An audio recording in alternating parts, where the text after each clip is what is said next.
আমরা এখন পৌঁছে গেছি এই উজানি সতীপীঠের মন্দিরের একদম সামনে।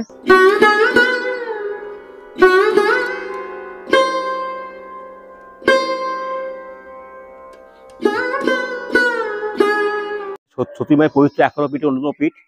এখানে মা মঙ্গলচণ্ডী হিসেবে বিরাজিত। এই স্থানে দেবীর বাম হাতে কনুই পড়েছিল।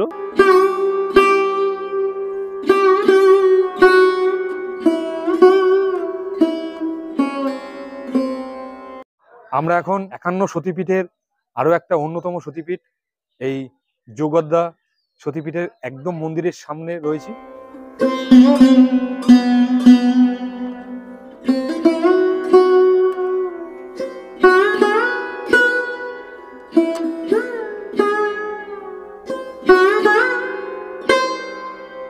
আমরা এখন চলে এসেছি পূর্ব বর্ধমান জেলার কেতুগ্রামের 51 সতীপীঠের আরো একটা অন্যতম সতীপীঠ মা বাহুলাক্ষী সতীপীঠের মন্দিরের একদম সামনে।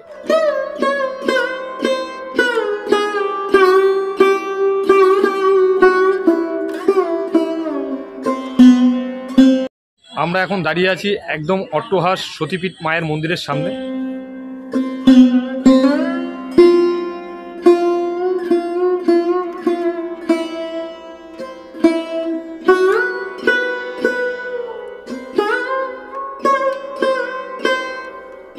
সঙ্গে থাকুন, দেখতে থাকুন, আর বিন্দাস জানির সঙ্গে সদা সর্বদা জুড়ে থাকুন।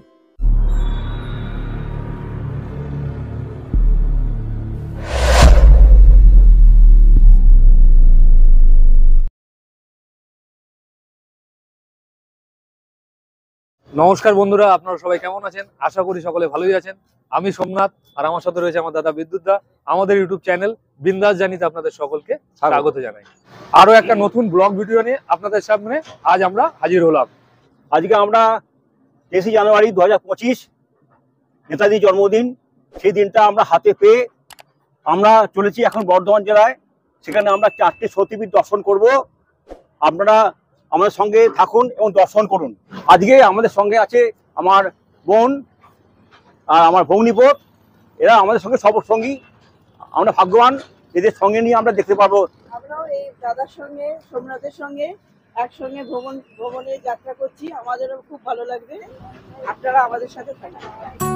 আরো একটা ছুটির দিনে আমরা সবাই মিলে বেরিয়ে পড়লাম নতুন এক ভ্রমণের উদ্দেশ্যে। আজকে আমাদের গন্তব্য হলো পূর্ব বর্ধমান জেলায় যে 51 সতীপীঠের 4টি পীঠ রয়েছে সেই সতীপীঠ দর্শন করতে। ইতিহাসে সমৃদ্ধ বর্ধমান জেলা, মসজিদ থেকে শুরু করে এই জেলায় রয়েছে 108 শিব মন্দির, পাল সেন যুগের স্থাপত্য, সর্বমঙ্গলা মন্দির ইত্যাদি। এছাড়া কাটোয়া মহকুমায় রয়েছে 4টি সতীপীঠ। দেবীর 51 পীঠস্থানের মধ্যে 4টি রয়েছে এই অঞ্চলে। এখানে দেবীর ভিন্ন রূপে পুজো করা হয়, তাই সারা বছর ভক্তদের ভিড় লেগে থাকে এখানে। এবার আমাদের গন্তব্যই হলো এই 4টি সতীপীঠ দর্শন করা, তাও আবার একই দিনে। কাটোয়া মহকুমার মঙ্গলকোট ও কেতুগ্রাম থানা এলাকায় রয়েছে 4টি সতীপীঠ। মঙ্গলকোটে রয়েছে 2টো সতীপীঠ এবং কেতুগ্রামে রয়েছে 2টো সতীপীঠ। আমরা সকাল সকাল যেহেতু বেরিয়ে পড়েছি ভ্রমণের উদ্দেশ্যে, তাই সকালবেলা কিছু খেয়ে আসা হয়নি। তাই আমরা এই যে দুর্গাপুর এক্সপ্রেসের ধারে, মানে শিমুরের কাছে, যে যার নাম আগে ছিল নবান্ন, সেটা এখন লাবণ্য হয়েছে, সেই হোটেলে আমরা দাঁড়ালাম ব্রেকফাস্ট করার জন্য। এই ব্রেকফাস্ট সেরে আবার আমরা বেরোবো আমাদের ভ্রমণের উদ্দেশ্যে। এই যে দাদা দিদি, আমরা সবাই মিলে এবার টেবিলে বসছি ব্রেকফাস্ট করার জন্য। ব্রেকফাস্ট চলে এসছে, দেখুন সবাই আমরা কম বেশি ওই কড়াইশুটির কচুরি, দিদি নিয়েছে ধোসা, মোটামুটি এই নিয়েই আমরা লাঞ্চটা সেরে নেব। আমরা সবাই লাঞ্চ সারাতে ব্যস্ত। লাঞ্চটা সেরে নিয়ে আবার আপনাদের সঙ্গে রাস্তায় দেখা হচ্ছে।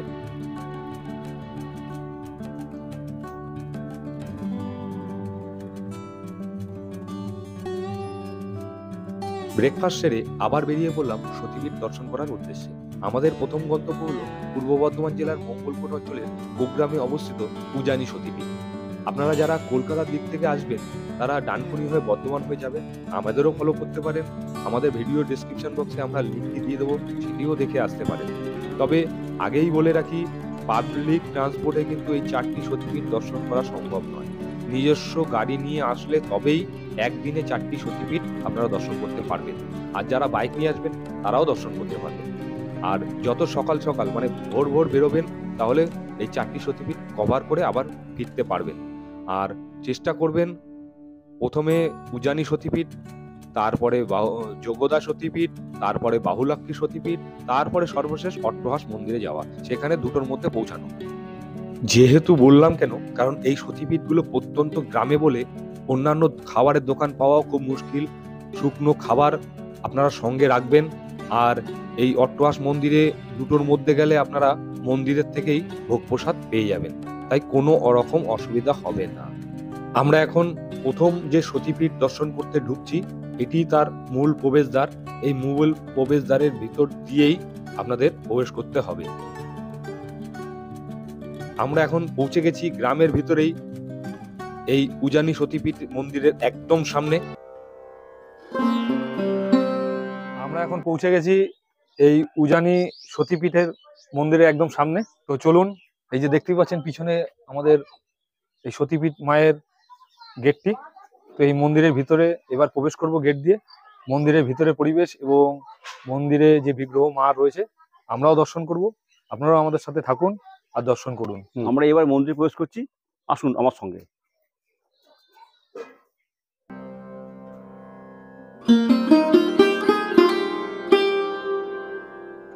আপনারা দেখতেই পাচ্ছেন এখানে বোর্ড দেওয়া আছে, লেখা আছে সতী মায়ের পবিত্র 11 পীঠের অন্যতম পীঠ। এখানে মা মঙ্গলচণ্ডী হিসেবে বিরাজিত।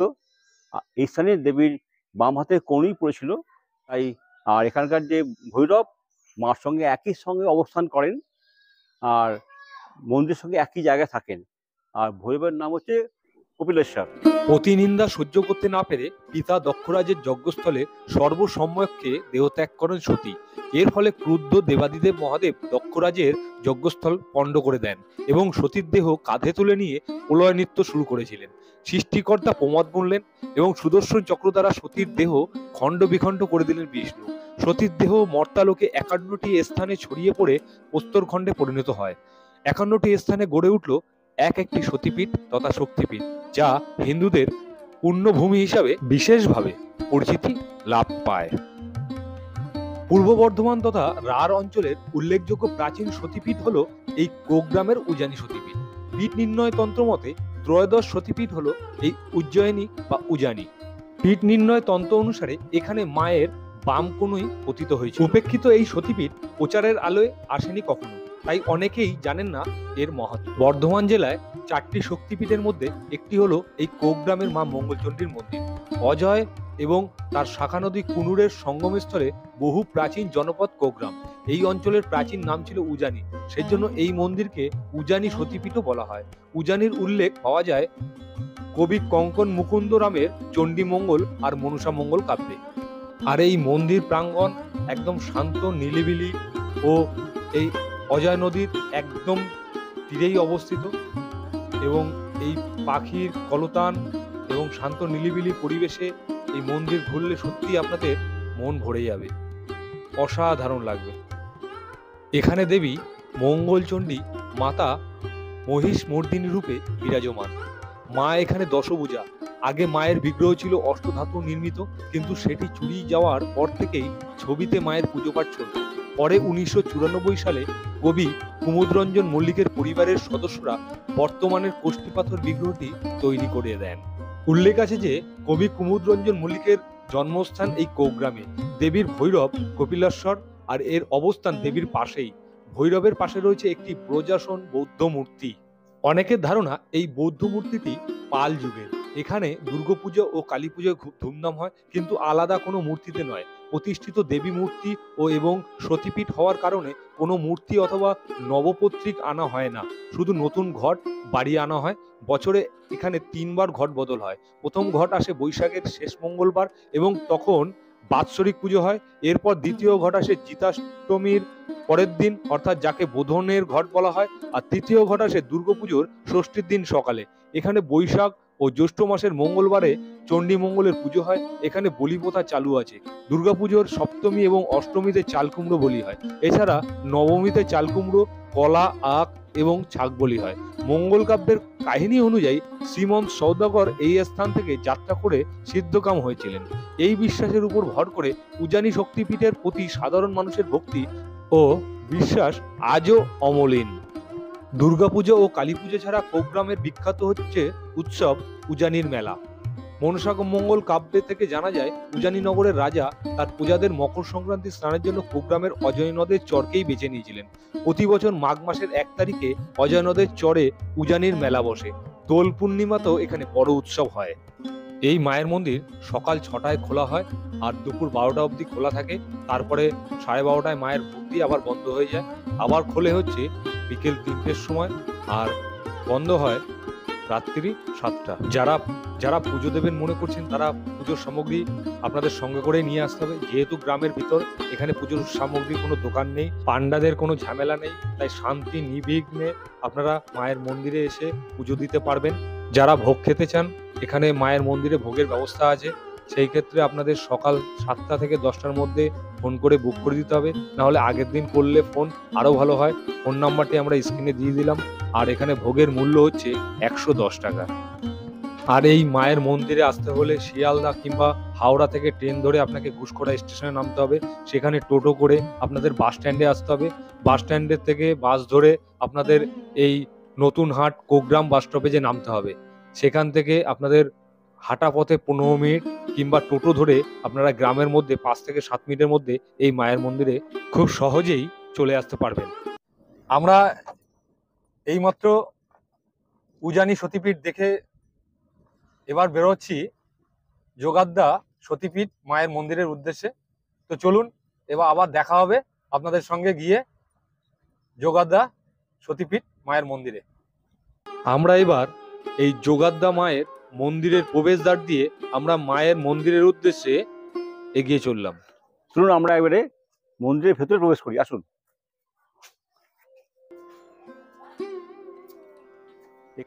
এবার আমরা মায়ের মন্দিরে প্রবেশ করছি।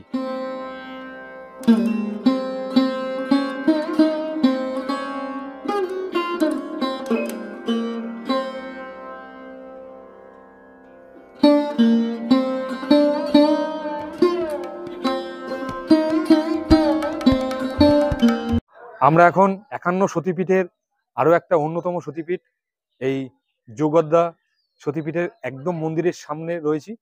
তো চলুন আমরাও মায়ের দর্শন করি।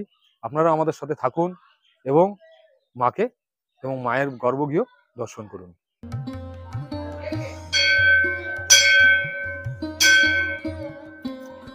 মায়ের মন্দিরের সামনে রয়েছে নাট মন্দির এবং নাট মন্দির পেরিয়েই এবার আমরা মায়ের গর্ভগৃহে প্রবেশ করছি।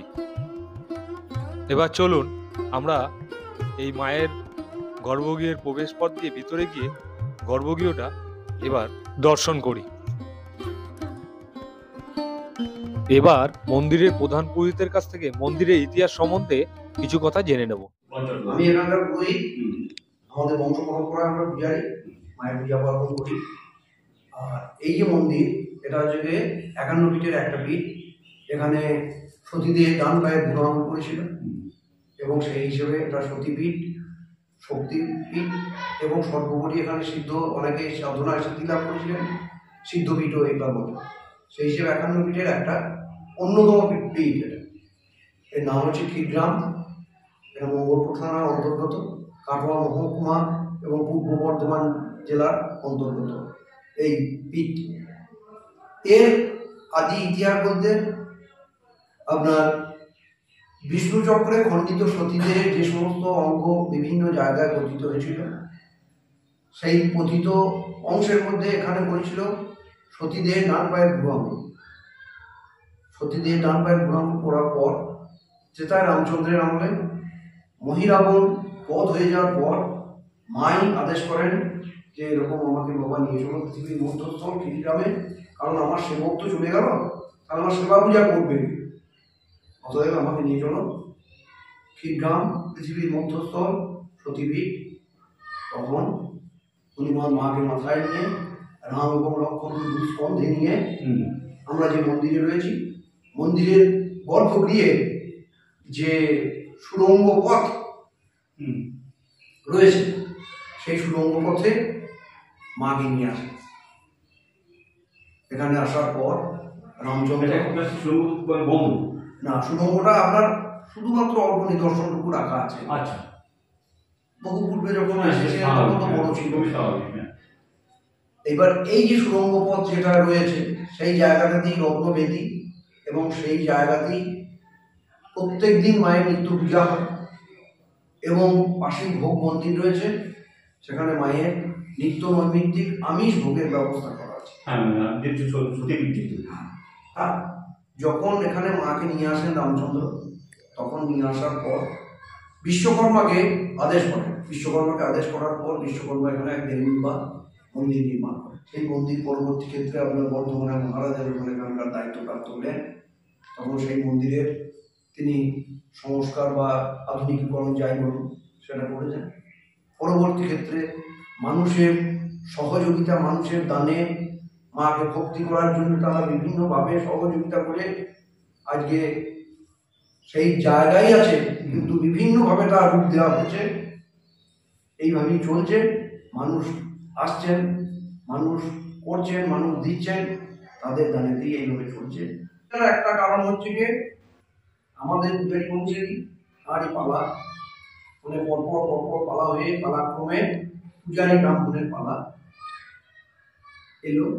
পূজারী ব্রাহ্মণ তখন পালা আসার পর কালকে হয়তো পালা, আজকে ঠিক করতে পারছি না যে আমার একটি মাত্র সন্তান, তাকে বলি দেবো। যতই হোক স্নেহ মাতৃস্নেহ থাকবেই। বললো যে কোনো কিছু উপায় ভেবে না পেয়ে তখন গ্রাম ছেড়ে চলে যাচ্ছে। গ্রামের পূর্ব অংশে বর্তমানে যেটার নাম হচ্ছে বিশ্রামতলা, সেইখানে মা বৃদ্ধা ব্রাহ্মণীর বেশে পথ আগলিয়ে যায়। বৃদ্ধা ব্রাহ্মণীর বেশে পথ আগলিয়েছে যে বাবা এত রাত্রে তুমি কোথায় যাচ্ছ? না মা, এরকম ব্যাপার, আমার গ্রামে এক রাক্ষসী এসেছে, তার ভয়ে আমি গ্রাম ছেড়ে চলে যাচ্ছি, কারণ নরবলি খায়, কালকে আমার ছেলেকে বই দিতে হবে। আমি বাবা হয়ে কি করে ছেলেকে বই দিই? বাবা ফিরে যাও, তোমার কোনো ইয়ে করার কিছু নাই, আমি সেই দেবী জোগাড়দার। বললো যে আশ্বিনের অম্বিকা মূর্তি যদি দেখিতে পাই তবে তো প্রত্যয় হয়, ঘরে ফিরে যায়। যদি তুমি আশ্বিন মাসের সেই অম্বিকা দশভূজা মূর্তিতে আমাকে দেখা দিতে পারো, তবে বুঝবো তুমি সেই দেবী জোগাড়। তখন মা ব্রাহ্মণের সামনে সেই দশভূজা মূর্তিতে দেখা দিয়েছে। ব্রাহ্মণ তখন স্তব স্তুতি করে বলবে যাও বাবা ফিরে যাও, গ্রামে আজ থেকে নরবলি বন্ধ, ছাড় মেষ মহিষ দিয়ে আমার প্রিয়। পুকুরটা হচ্ছে শিরদিঘি পুষ্করণী, যেটা মায়েরই পুকুর। মাকে হয়তো কালাপাহাড়ের আক্রমণকে প্রতিহত করতে আচ্ছা মাকে জলের তলায় ডুবিয়ে লুকিয়ে রাখা হয়েছিল। তৎকালীন সময়ে যখন আমাদের যে পূর্বপুরুষ যারা ছিলেন তারা দেখেছিলেন হয়তো মাকে এরকম ভাবে হয়তো রাখা যাবে না, তখন ওই ইয়েতে পুকুরের তলায় মাকে লুকিয়ে রাখা হয়েছে। ওই জন্যই সৃষ্টি, ওই জন্যই সৃষ্টি। এবং পরবর্তী ক্ষেত্রে যখন ওই মূর্তিটা 3 বার চুরি হয়ে যায়, 3 বার নিয়ে গিয়ে যেতে গিয়ে কিন্তু কোনোভাবেই মাকে নিয়ে যেতে পারে না, তখন যখন মাকে ফিরে পাওয়া গেল, তখন গ্রামের তরফ থেকে ঠিক করা হলো যে এখানে মায়ের একটা মন্দির তৈরি করা হবে, যাতে মাকে সেভ করে রাখা যাবে। সেই ইন্ডিয়াতে মন্দির, ওই যে সাদা জলের মন্দির হয়েছে, ওই মন্দিরে জলের তলায় মাকে রাখা আছে এবং মা ওইভাবেই থাকেন। বৎসরের বৈশাখী সংক্রান্তিতে মাকে তোলা হয়, মা 24 ঘন্টা থাকেন, সর্বসাধারণের দর্শন করেন এবং চৌঠা জ্যৈষ্ঠ অভিষেক বলা হয় সেই দিন। আর কারণ পূজার দিন তো বহু সম্প্রদায়ের মানুষ মাকে স্পর্শ করেন, তা সেই দিনকেও আপনার চৌঠা জ্যৈষ্ঠ সন্ধ্যেবেলায় তোলা হয়। মাকে রাত্রি 12টার পর জলে দেওয়ার আগে অভিষেক করা হয়, মায়ের পূজা হয়, বলিদান হয়, মাকে জল দিয়ে দেওয়া হয়। আর বৎসরের বিভিন্ন সময় যে সময়গুলোয় মা ওঠেন সেই সময়গুলোই কিন্তু আপনার পূজারী দত্ত সামন্ত বংশের লোকেরা, পাইক মানে বর্ধমানের মহারাজার নিযুক্ত পাইক যারা, তারা থাকে, ডোম থাকে, মানে আলো জ্বালানোর জন্য। তৎকালীন সময় তো এই লাইটের ব্যবস্থা ছিল না, তখন একটা নির্দিষ্ট ফ্যামিলির লোক বড় মশাই বলতেন, তাঁরাই ওই খড় দিতেন, ওই খড়ের মশাল জ্বালিয়ে, মানে খড়ের আগুন পুড়ে মাকে দেখা হতো, মাকে তোলা হতো, মায়ের পূজা করা হতো। তখন আমাদের সেইগুলোকে বলা হয় পুগোল পুজো। হ্যাঁ, সেটা এখনো হয়, রাত্রিকালে হয়। আপনি রাত্রি 10টার পর মাকে পুজে, মাকে সেখানে ওই পাড়েরই মায়ের পূজা হয় এবং পূজার পর বলিদান হয়, মাকে নামিয়ে দেয়। কিন্তু এই সময়গুলোয় যেমন আষাঢ় নবমী, বিজয়া দশমী, মাকড়ি সপ্তমী, 15ই পৌষ, বা আপনার আমাদের যে বৈশাখী সংক্রান্তির আগের দিন, তার আগের দিন পাঠা নড়ানো বলা হয়, পাট নড়ানো, ওই দিন মাকে তোলা হয় ওই রাত্রিকালে। কিন্তু সেই সময় এই সমস্ত নির্দিষ্ট কয়েকটা সম্প্রদায় ছাড়া কোনো মানুষ দর্শন করতে পারে আচ্ছা, সাধারণের প্রবেশ নিষেধ না। আচ্ছা, সাধারণের প্রবেশ নিষেধ। বর্ধমানের মহারাজা কীর্তিচন্দ্র এই গ্রামে যোগাদ্দার একটি মন্দির তৈরি করেন, কিন্তু এরপর কোনোভাবে মূর্তিটি হারিয়ে যায়। দ্বিতীয়বার মহারাজার নির্দেশেই দাইহাটের নবীনচন্দ্র ভাস্করকে দিয়ে প্রথম মূর্তিটির অনুকরণে আরেকটি দশভুজা মহিষমর্দিনীর মূর্তি তৈরি করা হয়। রীতি অনুযায়ী এই মূর্তিটিকে আগের মতো ক্ষীরদিঘির জলে ডুবিয়ে রাখা হতো। হঠাৎ এক অলৌকিক কাণ্ড ঘটে। ক্ষীরদিঘির সংস্কারের সময় হঠাৎ নতুন মূর্তিটির সঙ্গে উঠে আসে হারিয়ে যাওয়া পুরনো যোগাদ্দা মূর্তিটিও। এরপর মূর্তি ফেরত পাওয়ার আনন্দে সম্পূর্ণ একটি আলাদা মন্দির তৈরি করেন গ্রামের মানুষ। সেই নতুন মন্দিরেই প্রতিষ্ঠা করা হয় ফিরে পাওয়া দেবী মূর্তিটি। এর ফলে বর্তমানে গ্রামে এই মন্দিরে গেলেই দেবীর দর্শন পাওয়া যায়। আমরা আমার ডান দিকে জল মন্দির, আর বাঁ পাশে হচ্ছে কপিলেশ্বর ভৈরবের মন্দির। তার ঠিক সামনে একটা যে গেট দেখছেন, এই গেট দিয়ে আমরা যাচ্ছি গেস্ট হাউসের দিকে। গেস্ট হাউসটা তৈরি হয়েছে, যদি কোনো ভক্ত আপনারা থাকতে চান তাহলে আপনারা মন্দির কমিটির সঙ্গে যোগাযোগ করে, যার ফোন নাম্বার আমাদের ডেসক্রিপশন বক্সে দেওয়া থাকবে, তার সাথে যোগাযোগ করে আপনারা এখানে থাকতে পারেন এবং ওনারাই আপনাদের ভোগের বন্দোবস্ত করে দেবেন। আচ্ছা দাদা, আপনি কি গেস্ট হাউসের কর্মী? হ্যাঁ, আমি মন্দিরের কর্মী। মন্দিরের কর্মী। আপনার নাম কি? আমার নাম টোটন ঘোষ। টোটন ঘোষ। আচ্ছা, আপনি কি বলতে পারবেন এখানে থাকতে গেলে মানে কত চার্জ লাগে? এখানে এসি হচ্ছে 800 টাকা, নন এসি 600 টাকা। 600 টাকা। আচ্ছা, আর ভোগের জন্যে? ভোগের জন্য মাথা পিছু 50 টাকা করে কুপন। দুপুরে খাওয়া দাওয়া হয়, আর বাদ বাকি টাইম দোকানে কিনে খাওয়া হয়। আচ্ছা, এই যে রাতে খাওয়া দাওয়ার যদি দোকানে বলে দেওয়া হয়, আমাদের ওই দাদু আসছে, দাদু এখানে পৌঁছিয়ে দেয় নিরামিষ খাবার। আর যদি আমিষ খাবার খান, মাংস, পোলট্রি, মুরগি ওই বাইরে দোকানে খেয়ে আসতে হয়। মানে এখানে অ্যালাউ নয়? এখানে মুরগির মাংসটা অ্যালাউ নয়। আমার পাঠার মাংস? পাঁঠার মাংস অ্যালাউ আছে। পাঠার মাংস অ্যালাউ আছে, মুরগি পাঁঠা খাসির মাংস allow আচ্ছা আছে। আচ্ছা আচ্ছা। আর মাছ অ্যালাউ কি আছে? এখানে রান্না বাড়া করবো, গ্যাস নিয়েছে, মুরগি পাঁঠার মাংস রান্না করে খাওয়া যায়। মাছটা মাছও খাওয়া যায়। মাছ তো খাওয়াই যায়। এবার আপনাদের বলে দিই আপনারা এই মন্দিরে আসবেন কিভাবে। শিয়ালদা কিংবা হাওড়া থেকে যে কোনো কাটোয়া লোকাল ধরে আপনাদের কৈচর স্টেশনে নামতে হবে।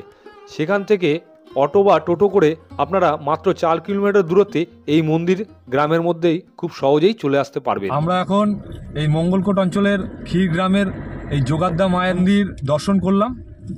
এই মন্দির দর্শন করার পরে এবার আমরা এই পূর্ব বর্ধমানে আরও একটি সতীপীঠ, সেটা হচ্ছে মা বহুলাক্ষী সতীপীঠের উদ্দেশ্যে এবার আমরা রওনা হচ্ছি। তো চলুন আবার দেখা হচ্ছে মা বহুলাক্ষী মায়ের মন্দিরে গিয়ে। 51 সতীপীঠের আরও একটি অন্যতম সতীপীঠ এই পূর্ব বর্ধমান জেলার কেতুগ্রামে অবস্থিত। আমরা সেই বহুলাক্ষী সতীপীঠের একদম সামনে চলে এসেছি।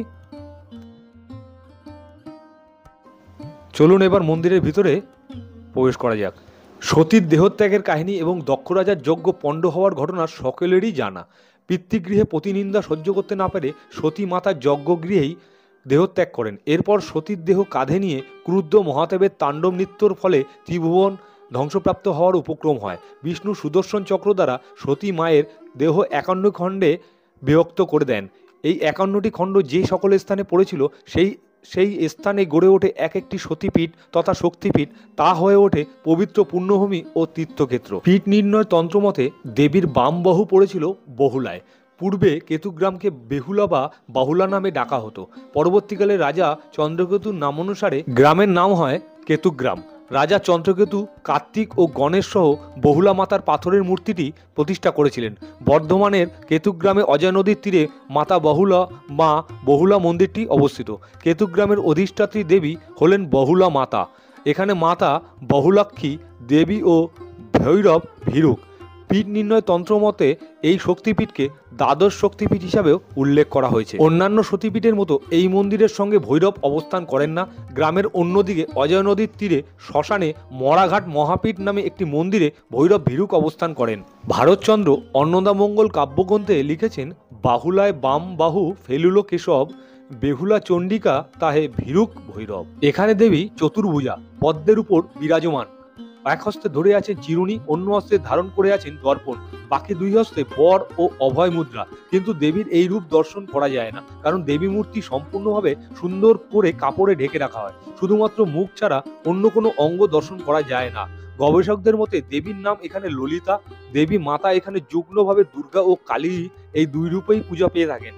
দেবী মাতার দক্ষিণ দিকে অষ্টভুজ গণেশের মূর্তি বিরাজ করছে। প্রসঙ্গত উল্লেখ্য যে সারা ভারতে এই অষ্টভুজাকৃতি গণেশের মন্দির আছে মোট 4টি।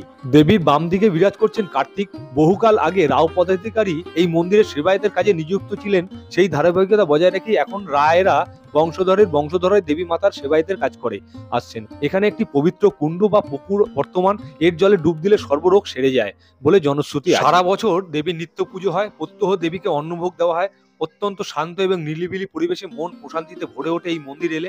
দুর্গাপুজো, কালী পুজো ছাড়াও শিবরাত্রি, গাজনের সময় ধুমধাম হয় এবং মেলা বসে। গাজনের সময় বুড়ো শিবকে নাট মন্দিরে আনা হয়। শাক্ত ও বৈষ্ণবদের মিলনক্ষেত্র হিসাবে বিশেষ পরিচিতি এই মন্দিরে। কাটোয়া স্টেশন থেকে বাস, অটো, টেকারে মাত্র 15 কিলোমিটার দূরে এই কেতুগ্রাম বাস স্টপেজের কাছেই মাত্র হাঁটা পথে 5 মিনিট এই মায়ের মন্দিরে চলে আসা যায়। আমরা এখন বহুলা মাতার মন্দির থেকে আমরা এখন যাচ্ছি অট্টহাসের পথে। আমরা সেখানে গিয়ে অট্টহাস মন্দির এবং তার সতী মাতাকে দর্শন করব। আপনারা আমাদের সঙ্গে থাকুন। এবার বলে দিই আপনারা মন্দিরে আসবেন কিভাবে। যারা শিয়ালদা কিংবা হাওড়া থেকে আসবেন তারা কাটোয়া লোকাল ধরে কাটোয়া স্টেশনে নামতে হবে। সেখানে বাসে, অটো কিংবা টেকারে করে আপনাদের নিরল বাস স্টপেজে নামতে হবে। সেখান থেকে অটো কিংবা টোটোতে 4 কিলোমিটার গ্রামের ভিতরে দক্ষিণডি গ্রামে এই অট্টহাস মন্দির অবস্থিত।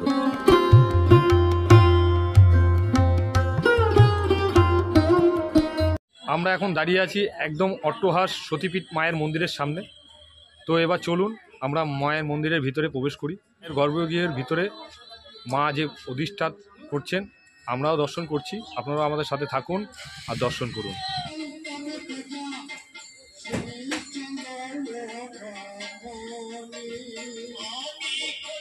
চলুন আমরা এখন এই মায়ের মন্দিরের মধ্যে প্রবেশ করি। পূর্ব বর্ধমান জেলার কেতুগ্রাম দক্ষিণডি গ্রামের উত্তর বাহিনী নদী ঈশানীর তীরে প্রায় 27 বিঘা ঘন জঙ্গলের মধ্যে এই সতীপীঠটি অবস্থিত। প্রকৃতির সৌন্দর্য এখানে অতি মনোরম।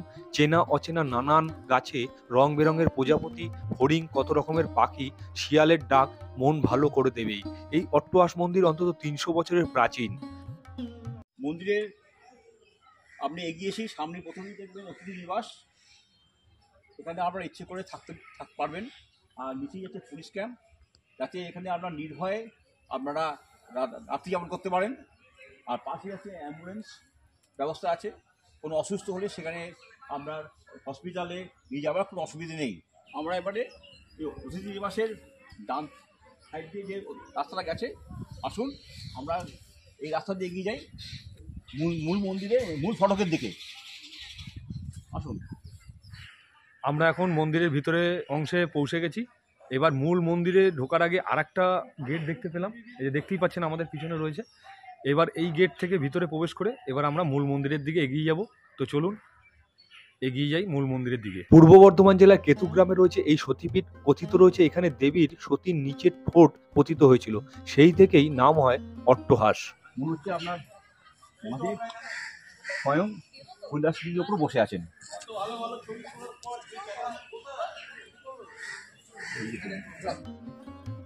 এই হলো মন্দিরের সামনে নাট মন্দির। দেখুন সামনে কত সুন্দর কারুকার্য করা এই নাট মন্দিরটি, খুব সুন্দর। তো এবার চলুন আমরা নাট মন্দিরের ভিতরে প্রবেশ করে নাট মন্দিরটি দর্শন করি। মায়ের মন্দির সামনে বিশাল নাট মন্দির, তার দেওয়ালের গায়ে শিব পার্বতী বিভিন্ন চিত্র দেওয়া আছে, আর মাঝখানে আছে একটা সুন্দর ঝাড়মূর্তি, সেটা আপনার আপাতত ঢাকা দেওয়া আছে। কোনো কোনো সময় হয়তো এটা খুলে জ্বালানো হয়। আর এর সামনেই আমরা মূল মায়ের গর্ভগৃহ।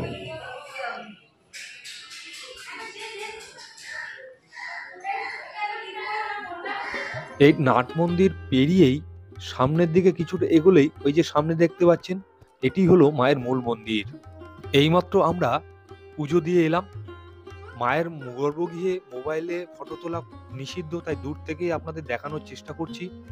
আর আপনারা আসুন, সচক্ষে মাকে দর্শন করে যান। সবচেয়ে ভালো বিষয় হলো এই মন্দিরে পান্ডাদের কোনো ঝামেলা নেই, আপনারা শান্তিতে পুজো দিতে পারবেন। আমরা এখন মূল মন্দিরের সামনে দাঁড়িয়ে আছি।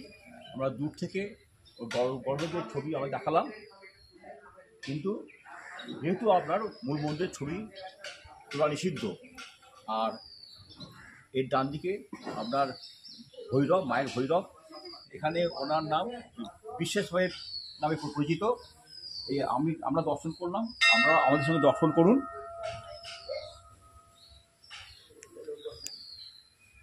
আপনারা ভোগ খেতে চাইলে আপনারা আমাদের এই অফিসের নাম্বারটা স্ক্রিনে দেওয়া আছে এবং ডিসক্রিপশন বক্সেও দেওয়া আছে, আপনারা পজ করে দেখে নেবেন। তবে আগের দিন আপনি ফোন করতে পারেন, আর সেদিনেরও আপনারা করতে পারেন ওই 10টার মধ্যে। এই মন্দিরের সঙ্গে জড়িয়ে রয়েছে বহু ইতিহাস। বহুকাল আগে এই অঞ্চল ছিল ঘন জঙ্গলে ঢাকা। মাঝে মাঝে দু একটি চাষের ক্ষেত থাকলেও দিনের বেলায়ও ছিল গা ছমছমে পরিবেশ। জঙ্গলের মাঝখান দিয়ে বয়ে যেত ঈশানী নদী, নদীর তীরে শ্মশান, মাঝে মাঝে ভেসে আসতো শেয়ালের ডাক, বনবিড়ালের ডাক। বর্ষায় ঈশানীর বন্যায় ভেসে যেত মাঠ, চাষের জমি। গ্রামে যে কর কৃষকের বাস ছিল তাদের দুর্দশার অন্ত ছিল না। সেই রকম এক সময় কয়েকজন কৃষকের চোখে পড়ল যে দীর্ঘদেহী এক জটাধারী সন্ন্যাসী ওই গভীর জঙ্গলে আসা যাওয়া করা শুরু করেছেন।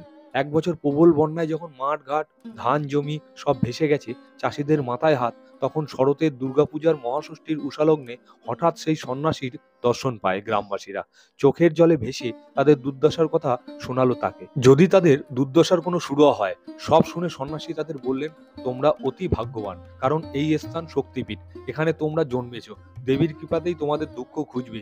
এই বলে তিনি জঙ্গলের মধ্যে একটি স্থান নির্দেশ করে বললেন যে ওই স্থানে তিনি যজ্ঞ করবেন। গ্রামবাসীরা অত্যন্ত উৎসাহের সঙ্গে সেখানে তৈরি করে ফেললেন যজ্ঞকুণ্ড। দিনের শেষে সন্ন্যাসী বসলেন আসনে। সারা রাত ধরে যজ্ঞ চলল। পরদিন সপ্তমীর ভোরে সূর্যোদয়ের আগে বায়ুকণে একটি বিশাল পাথর রেখে তার উপর ঘট স্থাপন করে তিনি মায়ের পুজোর সূচনা করলেন। গ্রামবাসীদের জানালেন এই স্থান হলো সতীপীঠ। দেবীর সতীর নিচের ঠোঁট বা অধর পড়েছে এখানে। জয় দুর্গা মন্ত্রে নির্দোষ সেবা করতে হবে এই দেবী অট্টহাস বা অধেশ্বরীর। প্রতি বছর দুর্গা সপ্তমীর দিন যেন দেবীর ঘট পাল্টানো হয়। এই নির্দেশ দিয়ে আচমকা অন্তর্ধান করলেন সেই সন্ন্যাসী। সেই থেকেই এই স্থানে স্থাপিত হলেন মা অধেশ্বরী বা অট্টহাস। শুরু হলো দেবীর পুজো। লোকের মুখে ছড়িয়ে পড়ল অট্টহাসের নাম। অধহষ্ট বা দেবী সতীর নিচের ঠোঁট পড়েছিল। দেবী এখানে চামুন্ডা রূপে পূজিতা হয়ে আসছেন। যুগ যুগ ধরে তন্ত্র সাধকেরা এখানে এসে পঞ্চমুণ্ডির আসনে বসে 10 মহাবিদ্যা রূপী মহামায়ার সাধনা করে সিদ্ধিলাভ করেছেন। শান্ত পরিবেশে ভক্তি ভরে পুজো দেওয়া যায় এই শক্তিপীঠে। এক মনে মাকে ডাকলে আজও দেবীর উপস্থিতি অনুভব করা যায় এখানে। মাতা রঞ্জিকালিকার মন্দির সামনে।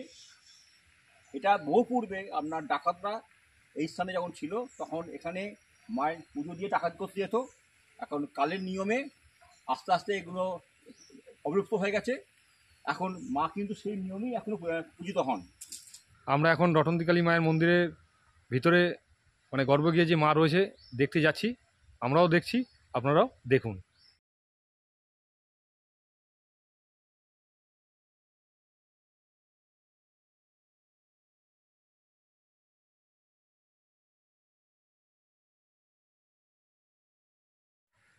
এই হলো মা রটন্তী কালী মা। মন্দিরে মায়ের পুজো দিয়ে আমরা ডান দিকে রন্ধনশালার কাছে এসেছি, এই দেখুন ছবি। আর এই রন্ধনশালার পর আমরা ভোগ দিয়ে ঢুকছি আমরা ভোগ খেতে। যে বসতে পারবে সে চলে আসুন, এখানে আসুন তো। মায়ের ভোগ নিবেদনের পরে এবার সমস্ত দর্শনার্থীদের ভক্তদের ভোগের সময় হয়ে এসছে। এবার আমরা ভোগ খেয়ে নেব। প্রথমে ভাত দেওয়া হলো, তারপরে পাঁচমিশালি তরকারি, তারপরে ডাল, তারপরে দেওয়া হলো একটি টক। দেখুন টকটি খুব সুন্দর, আলু মূলো এবং মাছ দিয়ে টক, আর সর্বশেষ পাতে পায়েস। খুব সুন্দর ভোগটি ছিল খেতে। এর সাথে সাথে আমাদের এই একদিনের বর্ধমানে 4টি সতীপীঠ দর্শন করা শেষ হলো। এই বর্ধমানে 4টে সতীপীঠের পুরো ভিডিও আলাদা আলাদাভাবে আমাদের লিঙ্কে দেওয়া আছে, আপনারা চাইলে দেখে নিতে পারবেন। আমরা বর্ধমানের যে 4টি সতীপীঠ, আজ সেই সতীপীঠ দর্শন শেষ করলাম।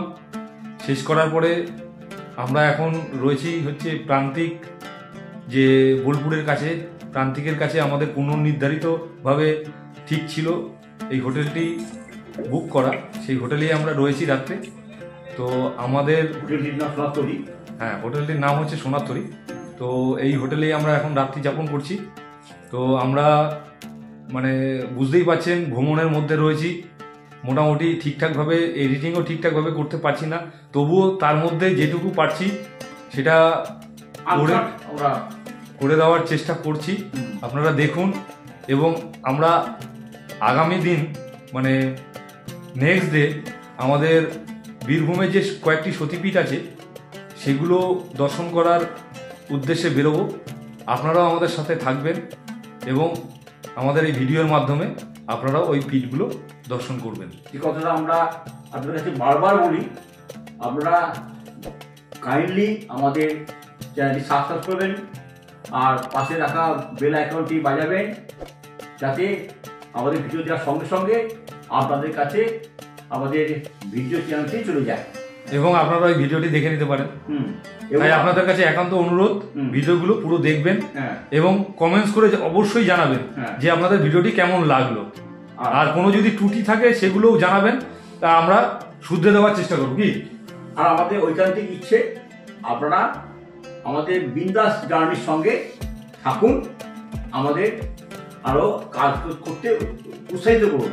হ্যাঁ, তাই সর্বশেষ আমরা একটাই কথা বলবো, যে সকলকে আরো একবার বলবো, সঙ্গে থাকুন, দেখতে থাকুন, আর সদা সর্বদা বিন্দাস চ্যানেলের সঙ্গে জুড়ে থাকুন। তাহলে আবার দেখা হচ্ছে নতুন দিনে নতুন উৎসাহের সাথে। ততক্ষণে সকলকে জানাই গুড নাইট।